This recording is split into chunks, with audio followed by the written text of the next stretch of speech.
আমার মধ্যে আর কেনানের মধ্যে, আমার মধ্যে আর ইবলিসের মধ্যে পার্থক্য কোথায় থাকবে?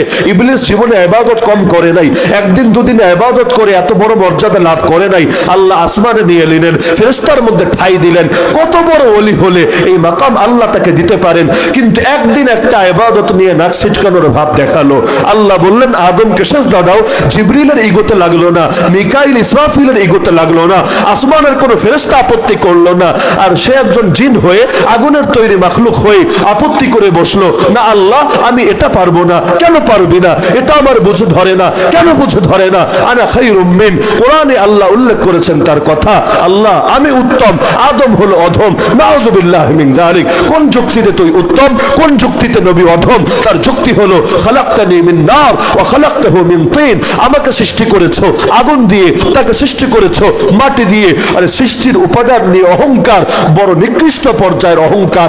আজকের দুনিয়ায় বাংলাদেশে না হলেও ওয়েস্টার্ন কান্ট্রিগুলোতে সাদা আর কালোদের দ্বন্দ্ব হয়, শ্বেতাঙ্গ আর কৃষ্ণাঙ্গের মধ্যে ভয়াবহ সংঘাত হয়, অথচ কেউ সাদা হওয়ার পেছনেও তার হাত নাই, কেউ কালো হওয়ার পেছনেও তার হাত নাই। এখন আরে তোমার গায়ের রং দিয়েছেন আল্লাহ, তোমার বর্ণ দিয়েছেন আল্লাহ, তোমার ভাষা দিয়েছেন আল্লাহ, তোমার রূপ লাবণ্য দিয়েছেন আল্লাহ, যেটার পেছনে তোমার কোনো অবদান নাই, সেটাকে নিয়ে অহংকার করোটা কিভাবে? তো এখন লজিক দিয়েছে, কিন্তু যুক্তিতেই মুক্তি নাই। মুক্তি তো ভক্তিতে। যে যুক্তি মেলে দলিলের সাথে সেই যুক্তির দাম আছে, যে যুক্তি মেলে না দলিলের সাথে সেই যুক্তির 2 পয়সাও দাম নাই ইসলামের নজরে।